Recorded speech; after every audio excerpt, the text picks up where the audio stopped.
khawatir bila itu tidak dikerjakan, maka keadilan sosial itu aja menjadi teks yang dibaca berulang-ulang setiap upacara, tapi tidak diwujudkan dalam keseharian pengambilan keputusan.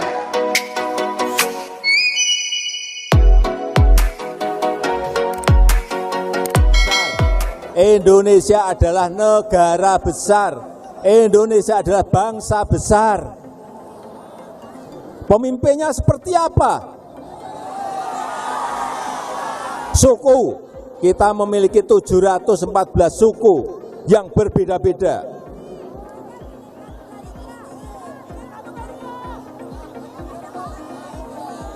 Bahasa daerah, kita memiliki lebih dari 1.300 bahasa daerah yang berbeda-beda. Agama kita juga berbeda-beda.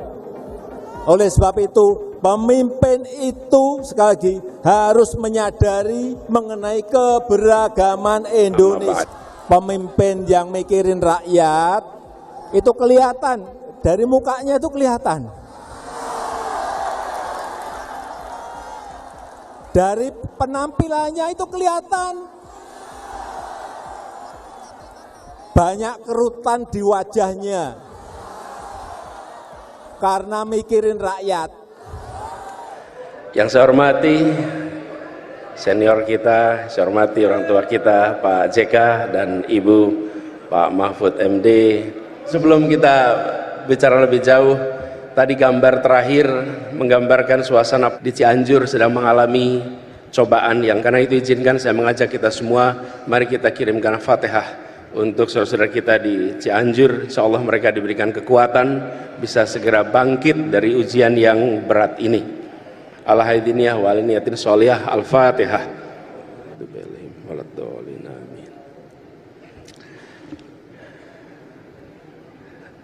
Terima kasih. Founding Fathers kita mendirikan republik ini dengan membawa ilmu, membawa etos kerja, dan membawa etika publik yang kemudian mereka wujudkan dalam bentuk pendirian republik ini. Muncul dokumen yang disebut sebagai pembukaan Undang-Undang Dasar 45. Siapapun yang membaca dokumen itu pasti mereka akan bilang di sini ada intisari sebuah pergolakan perlawanan, sebuah gagasan menghadirkan keadilan yang diwujudkan dalam sebuah rangkaian ide yang sangat lengkap. Dibandingkan dengan berbagai negara lain, kalau kita lihat konstitusi, jarang yang memiliki pembukaan sedalam yang dimiliki oleh pembukaan Undang-Undang Dasar 45 kita. Nah, Kanda, Yunda, dan seluruh peserta Munas yang saya hormati, meneruskan tadi yang disampaikan oleh Pak Mahfud, Republik ini didirikan untuk menghadirkan keadilan sosial bagi seluruh rakyat Indonesia. Keadilan itulah yang menjadi tujuan utamanya. Tanpa ada keadilan, maka semua urusan lewat. Tidak ada persatuan dalam ketimpangan. Persatuan akan muncul bila ada rasa keadilan. Tidak akan ada perasaan kebersamaan, kedamaian jika tidak ada rasa keadilan. Dan kedamaian itu tidak ditandai dengan tiadanya kekerasan. Kedamaian itu tidak ditandai dengan tiadanya konflik. Kedamaian itu ditandai dengan hadirnya rasa keadilan. Itulah yang akan bisa menghadirkan rasa kedamaian yang hakiki. Jadi menjaga Indonesia tenang dan damai bukan dengan menghadirkan aparat keamanan yang membuat semuanya merasa khawatir untuk bergerak, tapi dengan menghadirkan rasa keadilan sosial bagi semuanya. Disitulah kemudian pegangan kita. Dan untuk menghadirkan rasa keadilan sosial harus ada inovasi, harus ada terobosan. Dan terobosan itu tidak selalu berbentuk teknologi inovasi itu. Kalau boleh saya cerita sedikit yang kami alami di Jakarta.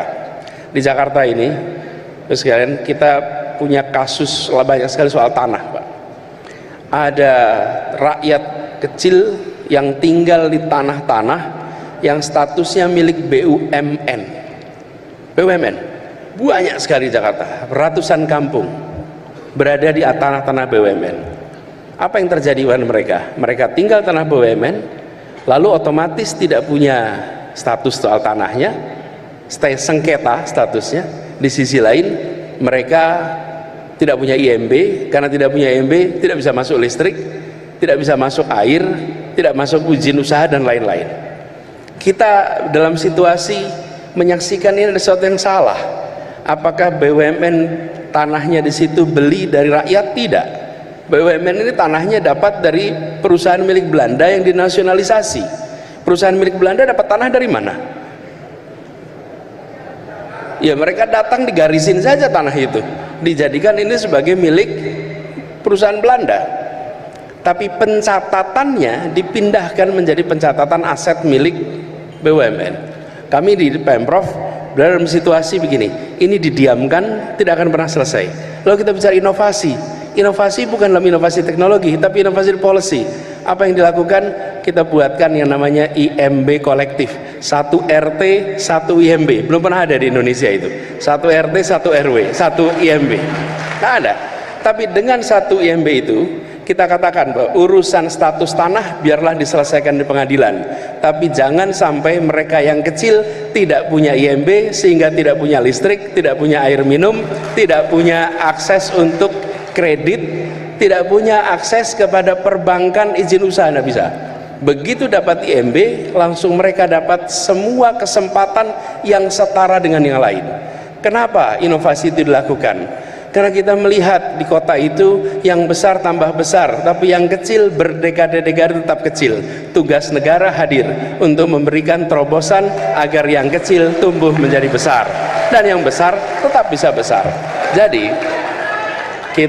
saya ingin sampaikan bahwa inovasi itu banyak ruangnya, dan ketika keadilan sosial itu ada di dalam benak kita dan dalam setiap urusan kita tempelkan apakah keadilan sosial muncul di dalam urusan ini, apakah keadilan sosial muncul dalam urusan ini. Kami khawatir bila itu tidak dikerjakan, maka keadilan sosial itu aja menjadi teks yang dibaca berulang-ulang setiap upacara, tapi tidak diwujudkan dalam keseharian pengambilan keputusan. Subscribe, like, dan komen di channel YouTube Kok Danuji Nganjuk. Jangan lupa ya, pokoknya like, komen.